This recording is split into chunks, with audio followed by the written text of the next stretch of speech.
Hi guys, today we will talk about how to fix or how to solve the problem of TeamViewer app.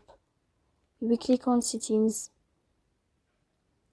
In this page we go to apps, default apps, app settings. On above we will search about TeamViewer and we click here. In this page of app info you will click on first stop and you will click OK. Then you will enter to the window of storage.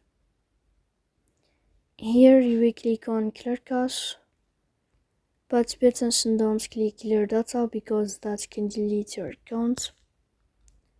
In the end you can turn off your phone and you can wait a moment to restart your phone again to fix that problem. So please don't forget to support us by like and subscribe. See you next time.